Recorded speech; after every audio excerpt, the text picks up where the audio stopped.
On this episode of After Earnings, Zeta Global, the AI marketing cloud company that aims to leverage zero latency AI and trillions of customer signals to help enterprises acquire, grow, and retain customers. I'm joined by David Steinberg, co-founder and CEO of Zeta, to discuss how the company walks the fine line between pricing takes, customer relationships, and growth. And we dig into the launch of Athena, Zeta's voice-enabled conversational marketing agent, as well as David's response to the narrative that LLMs will displace enterprise software. We go through with his passionate defense of why that sell-off doesn't make a ton of sense. And we also talk about Zeta's track record of acquiring 18 companies to date, following 5 pillars of M&A strategy. Let's get into it. We're going to talk about Zeta Global Holdings. This is particularly exciting because you are founder and CEO. And so talking to a public company chief executive who's been there since day zero is particularly interesting for our audience, David. If you don't mind, just break down a little bit the core product offerings of the company, because whenever we hear data-driven marketing or data-driven go-to-market solutions, there are lots of different ways that can actually manifest itself. Zeta's primary goal is to help very large enterprises cost efficiently manage their customer relationship management, customer acquisition, and customer monetization. It's a little bit of a differentiated strategy because our industry, like you talked about, has a ton of point solutions. There's a lot of different companies that do a lot of different things. The ZMP, or Zeta Marketing Platform, is everything a marketer needs in one user interface and one reporting infrastructure. So it allows you to literally create customers in a substantially more efficient way than you can without it. A recent Forrester study showed that for every $1 a marketer spends through the Zeta Marketing Platform, we return 600% in the form of business. So whereas most of our competitors are plugging in from a point solution perspective by having everything. We have one of the world's largest data clouds. And in 2017, we pivoted our entire business to put artificial intelligence and data as native or foundational to the application layer. So that was a decision that really changed everything for us. It allows for effectively zero latency in using AI for decisioning. When you think about the way AI plugs into most platforms today, you'll have sort of a platform, and then you'll step out of that platform to an algorithm to do a query, and then that algorithm will go to a data ecosystem to draw data, to go back to the algorithm to create an answer, and then it'll then inform the platform what to do. That latency in a world where we have to make a decision on behalf of our clients in a millisecond destroys return on investment. And so here's a question for you, David. That means you were going into AI before it became expression du jour, right? Yes. Just help us understand a little bit. What is it that you saw, given your background, in terms of AI and the opportunity to apply it here? That's number one. And number two, you roll forward, I call it 7 years or so later. How are you finding the talent in a period of time where there is a war for AI talent to continue building on what you've started? Well, let me answer your second question first. We started hiring our talent 8 years ago. We started buying our GPUs 8 years ago. So if you look at our business model, last year, 2025, was our third year in a row of 30% compounded growth. Top line, we grew EBITDA by 44%. But I think one of the most sort of impressive things about our business is last year we grew free cash flow by 78%. In a world where a lot of enterprises are growing revenue, growing EBITDA, but free cash flow is consolidating down because they're spending all of their money with NVIDIA and others, we made those investments years ago. So from a forethought perspective, you would not think I would be the AI pioneer in our industry from a background perspective. I'm an economist by training. I'm a serial entrepreneur. I've founded 7 companies. I've sold 4, taken 2 public. I'm chairman of another, which I don't operate. I'm just non-executive chairman there.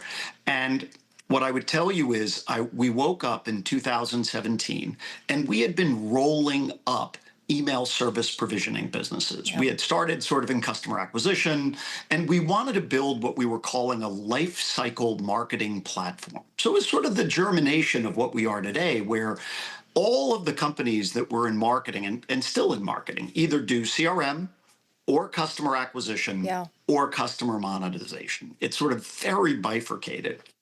And we had this vision that was very data centric at the time, that if you had the data from customer acquisition, you could be smarter about customer retention. And if you had the data about customer retention, you could be smarter about customer monetization, and so on. Started the proverbial flywheel, right? I'll try not to use too much jargon today. When you look at that, we were ingesting so much data in 2017 through the 8 different platforms we were operating, which in and of itself was not efficient. So I read 5 to 7 hours a day and I do what I call triangulation.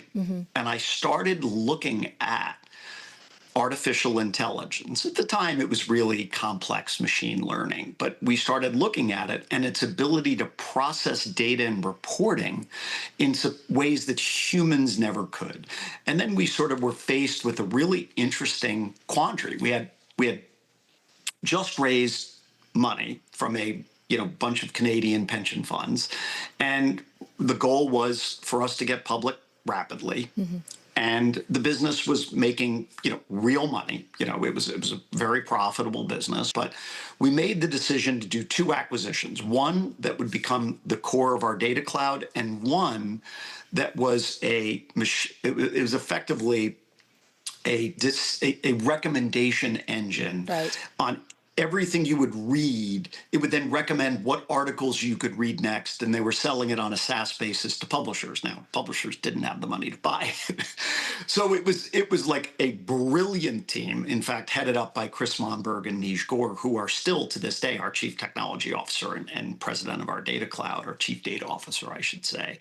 And we bought that company. We shut the business down and put them full time on building this new Zeta marketing platform, which would use natural language processing to effectively ingest trillions of signals about individuals that then synthesizes down to a deterministic data set. So today we have 552 million people globally who have opted into our data cloud. 242 million in America alone, where we have an average of 5,000 to 7,000 data points per individual: demographic, psychographic, transactional, and then massive web behaviors, which are ingested through a tracking pixel that now sits on trillions of pages across 5.2 million publishers that have embedded the Zeta Data Cloud tracking pixel into their first-party technology stack.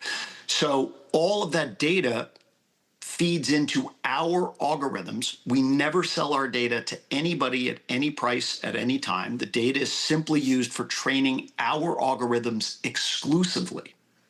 So an example of a client we might help is 51% of the Fortune 100 largest companies in the United States use our platform today, 24% of the Fortune 500.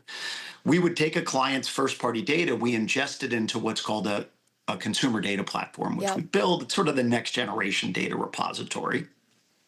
We then merge our data into it, and we enrich it with thousands and thousands of data elements per person. Now, to protect the consumer, we remove the personally identifiable information and we replace it with a Zeta ID number.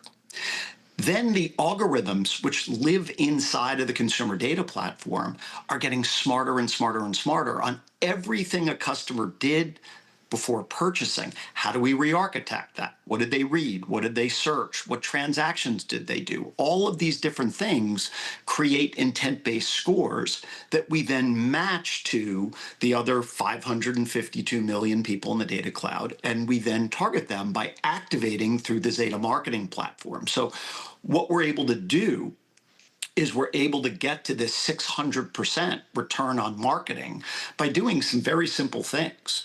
First, Anne, you remove every existing customer. You do, It might sound... But before we go there, David, I just want to touch on something, because I'm so glad that you laid out in that detail how Zeta works and sort of describing the data clean room that you effectively set up so that you can really mine as much, a huge amount of information on a person-by-person basis. I guess the question for you is just to take a big step back for a moment and just to talk about the zeitgeist. What you've described, at least to me, sounds a little bit differentiated because you've been able to articulate the scale of the repository of data you've got, and then you've been able to articulate how you mine it. Yet your share price seems to have been suffering year to date, along with lots of other companies who are seen as part of the software apocalypse. And I think at the moment, the market's not particularly discerning. I was going to say, there's this little software AI narrative going on let's talk right about now. it. Let's talk about it if you don't mind, because again, what you've described, at least to me, sounds different. How frustrating is this for you? Well, listen, I have 5 children, so I'm used to frustration. But what I would tell you is that it is very frustrating. You put up incredible numbers. We've been public for 18 quarters. We've reported 18 quarters as a public company, 18 quarters in a row. We have beaten our guidance and raised our guidance. I'm not sure that's happened before with another public company. We've increased operating margin by 500 basis points over the last few years while growing the business on a compounded growth rate of greater than 30%. Just to give you the math, it took us 16 years, Anne, to get to $1 billion a year in revenue. We hit $1 billion in 2024. Our initial guidance for 2026 is $1.755 billion. That means in the 12 months since we will have closed 2024 and opened 2026, we'll have grown the business top line by 75%. Successful businesses don't spin their wheels, they evolve. And in order to keep up, you need a bank relationship that evolves with you. Every business is inherently different, and that's why with KeyBank, you'll never receive one-size-fits-all solutions. Their expansive team of experts across industry verticals develop bespoke solutions to your ever-changing challenges and opportunities. Reimagine business as usual, KeyBank opens doors. Learn more at key.com/B2B. That's key.com/B2B. Please touch on connected television, because you've talked about data you've collected in the past that's very familiar to us and to many marketers. Talk about how you're now going into partnership to try and make sure that you're capturing data from what I'm watching on Netflix, on Amazon Prime, on Apple TV and the like. Yeah, so connected TV is our fastest growing business, and it's now, it's a 9-figure business a year for us. So it's no longer like a quote, just getting into it at this point. We're able to use all of our data to target you for an ad in connected TV today. So we are looking at that same data in the CDP and saying, Anne is perfect to get this particular credit card, or she's actively buying this particular type of car, or she's thinking about churning off her existing cell phone plan. And we can hit you in any digital methodology, which includes connected television. So it's a big differentiator where I sort of joke, my wife a few years ago subjected me to watching The Handmaid's Tale, which was fine. I shouldn't be making fun of the show, but it was sort of, I had to watch it. At the time, every commercial was the exact same advertiser, for hours. Remember, you're binging the show, right?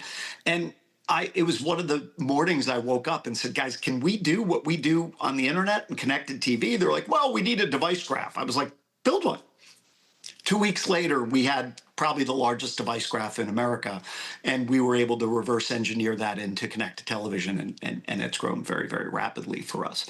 I want to go back to SaaS again just for 1 second, because I don't want to get off that without being really clear about how incredibly silly the narrative that large language models are going to displace enterprise software is. It is just totally nonsensical. Now, what I would tell you is we believe that large language models are going to be like the internet when it came out, cloud computing when it came out, large storage repositories like AWS and Snowflake, where they're going to become foundational to our business and other software businesses. We're going to pay them real dollars for their models. But if you look at, by way of example, AWS, we work with all the storage clouds. We're probably doing the most with AWS. When AWS first came out, everybody was terrified by it. I said, why? I said, we've got 16 hosting centers globally. We're spending a fortune on this. It doesn't really work. We have to have people on the ground all over the world. Let's try this in Europe and see how it works. It was unbelievable. And what happened was AWS went from not existing to one of our largest expenses as a company. What happened in that same period of time? We grew the business on a compounded growth rate of 30%. We grew EBITDA by greater than 50%. We grew free cash flow by greater than 75% in that same period. Why? Because it made us more flexible. When we go to a Fortune 500 company and say, we can do this in any cloud you need to, whichever one you choose to work with, they're like, great. It's going to be very similar with large language models. It's going to become a percentage of our business. We will work with all of them. We've announced a major partnership around Athena, which we'll talk about in a bit. I hope the future of our business is built in Athena. It's foundational to OpenAI and built with them, but we use Anthropic today. We use Gemini today. We use all of Microsoft's tools today. But when you think about our engineers today, our engineers today are 125% more productive per engineer than they were just 12 months ago. Now, to do that, Anne, you've got to create 150% productivity because then you spend 25% of that in Q&A to make sure everything's right. We're going to continue to see that evolve. We're going to continue to pay them for their services, and we'll continue to get more profitable and more efficient as a part of that. And when you think about Zeta in and of itself, you've got this massive data cloud, which is never, ever shared with a large language model. You've got the return on investment, which is 600%. I believe Athena will get us to 1,000% return on ad spend. And finally, you've got the expertise in onboarding and managing Fortune 500 clients. You've got to be able to get through data security, data privacy, procurement, their security groups, legal, accounting. All of that is very difficult. Then you're doing audits with them every year just to maintain the relationships. They're not going to take their first-party data and turn it over to a third-party large language model. So I think those are all massive differentiators for Zeta, which are not understood in the marketplace. And I'm done now, so I apologize for droning on a little bit, but I'm passionate about this because I am frustrated about it. Well, it was great to get the detail because it does feel like a moment where the babies are being thrown out with the bathwater at the moment with this sell-off. And so, look, I've asked other CFOs and CEOs what they think the market's not getting, and not all of them have been able to articulate, to be honest, what the moat is going to be that protects them in this moment. So it's helpful, particularly to hear how there are different gatekeepers in an organization cross-functionally that need to be gotten past. Let's talk about Athena. Let's talk about the partnership you struck there, David, and why it's such an engine of potential growth for you. So it goes back to the complexity of our business, which I think has, created some strife for us on Wall Street, because I think it takes more than 30 seconds to understand what we do. I sort of joke, the thing that makes many people great can often be a flaw. And in our case, we're solving every one of the CMO's problems in one platform, which creates a lot of confusion, right? It's the same thing in the operation of our platform. The way I explain it is we've built a 747, and our clients know how to fly a Cessna. But by flying that Cessna, they're getting to a 6-to-1 return on investment, right? Which is, you'll hear me say it 30 or 40 times, right? It's our mantra. It's how we sell. It's how we try to show that we're very differentiated. Athena is a voice-enabled conversational super agent. To very simply describe her, she becomes your co-pilot or your autopilot for flying the 747. And instead of having to type into her, you're able to just talk to her. She's totally conversational. You can interrupt her. You can sort of be interrupted by her. And you can literally say to her, Athena, I would like to lower my cost to create a customer by 7%, but I'd like to create an incremental 2 million customers this quarter. How would you recommend I do that? And she will tell you. And it's really interesting because not only is she speaking to you, but she's controlling the user interface in real time in front of you. So everything you're asking her to do, she's showing you the data, the results, where you would activate, how you would do this. You could say, great, Athena, that looks really good. I'd like you to send me a report every hour so we can make sure this is really tracking right. I'm not going to be at my desk. Would you please email it to me or text it to me, because I want to make sure I'm staying in the loop while I'm out of the office. And all of this is real time. So what we believe is just like when you're using autopilot, it's substantially more efficient and eliminates human error. So by creating this autopilot or this sort of copilot, I say both because the client will have to decide that do they want it to be a copilot or do they want it to be their autopilot. I think most will choose copilot initially, and as they build credibility and get more comfortable with the platform, they'll move to autopilot. But I think that's going to be the way we continue to evolve our return on investment. And to me, because we're still the disruptor in our space, like I say now all the time, we are the disruptor. We are not the disruptee. The reality is that when you think about this disruption, most of our competitors, I've got to be able to show a substantially higher return on investment to beat them. So I think the real game changer for us is an order of magnitude return on investment. How do we get to 1,000% return on ad spend? And I think Athena will be the way we get there. And I think that's how we go from a $1 billion company, back to your question that I stepped over and I'll come back to our 2028. How do we get to 2.3 billion? I think we're already, I mean, we would have to materially slow our current growth rate just to get to that, to be sort of clear if you do the math on our 30% compounded, growth rate over the last 3 years. But let's say that's where we end up. I want to build a $10 billion a year business. I want our operating margin to be 30%, not 25%. I want our free cash flow to be a 75 to 80% conversion from EBITDA, not 60%. And in order to do that, I think this return on investment of an order of magnitude, I think that just changes the game for us in a whole new way. Let's talk about the components to get there. I want to come to M&A towards the end, David, but before we do, we'll have to come up with more new words together. Neologisms, I think they are. We'll have to do that exercise.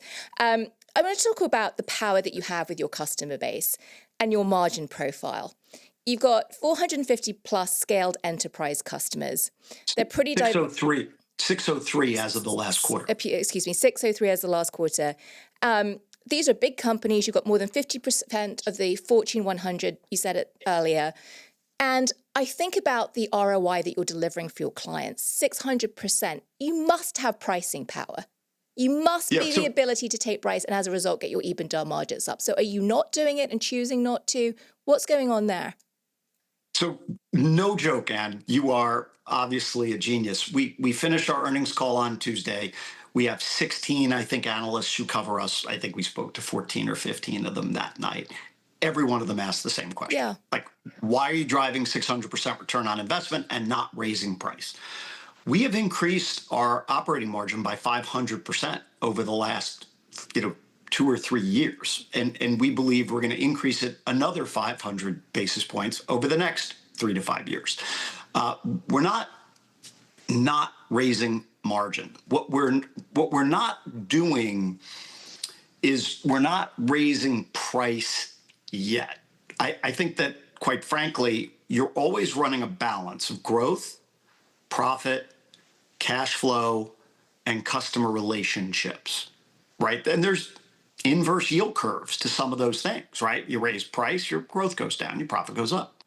You could also piss off customers. There's a lot of different ways to look at it. We try to drive a very fine line between pricing, customer relationships, and then the three main metrics that most businesses look at, right? Revenue, EBITDA, free cash flow. We were, by the way, net income positive for the first time in our corporate history in the fourth quarter, and we're guiding to being net income positive this year, which we're also sort of really excited about. We think that's a turning point for our company. Here's how I think about it. I want to build a $10 billion business with a 30% operating margin, with a meaningful percentage of that dropping to free cash flow. I think the way to do it is show ultimately not just a 600% return on investment, but how do I get to 1,000? I think everything above that we could conceivably keep in the form of incremental pricing. And that's how you get to a 30% operating margin. You follow? Yep. Because today, and once again, we're projecting getting to 25 by 2028. We're adding, call it 100 plus. I mean, it's been more than that, but I think we guide to 100 basis points a year. I don't know the exact guide as a percentage of margin over the 5 years that we've put the plan out. But what I would tell you is that my goal today is to continue to grow this business as a hyper growth business while expanding operating margin and driving additional free cash flow. And we can do that while delivering a 600, 700, 800,000% return on ad spend to our clients. We can do that. There will come a time when I think you're at, quite frankly, 1,200% instead of 600. And that last 200, points converts directly to operating margin. And that's when you start thinking, how do you build a 40% operating margin business? We would need that to get above 30, quite frankly. And I think that'll be available to us. And just last question for you, David. Let's talk about M&A. You have been acquisitive at Zeta. You acquired Marigold enterprise software business serving more than 100 global enterprise brands. What else could be on the docket? If you're going to go shopping today with your war chest of cash, what's on the target list to go purchase? Well, let me start by saying we've been in business. We figured this out just yesterday. We didn't think of it. We've been in business for 18 years. We've been public for 18 quarters. We've beaten and raised 18 quarters in a row, and we've bought 18 companies in 18 years. I would tell you it's highly probable, Anne, we will buy a 19th. We have what we call our 5 pillars of M&A. And we are very focused on these pillars. The deal has to be accretive the day we do it. We have to be able to fully integrate it into our tech stack within 12 months. We won't run separate platforms. We learned that in 2017. 3, their clients have to want to buy our products or vice versa. 4, they have to have incredible human capital that we believe will help us build a bigger business and a bigger collective.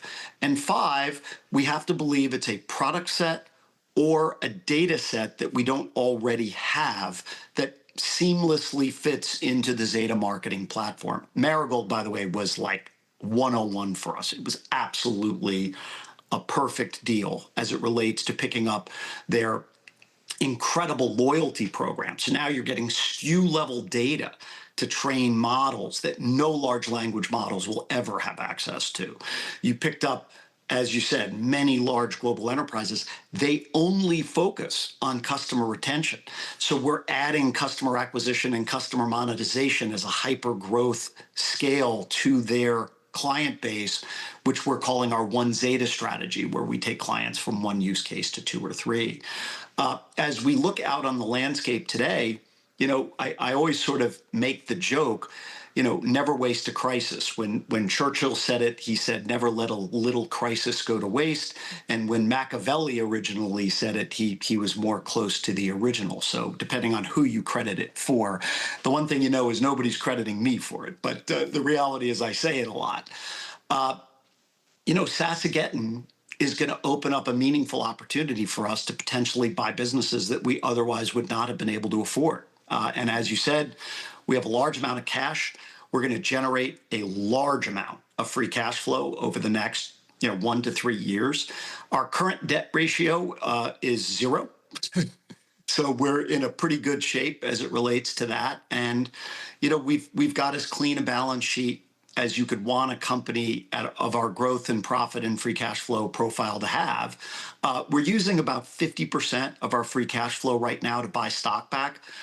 We just think the best investment for our company right now is, I sort of joke, our stock is buy one, get one free.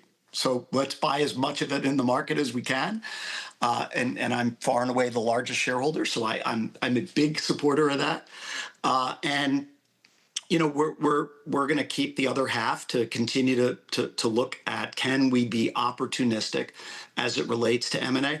But as long, we look at 100 deals seriously to do one transaction.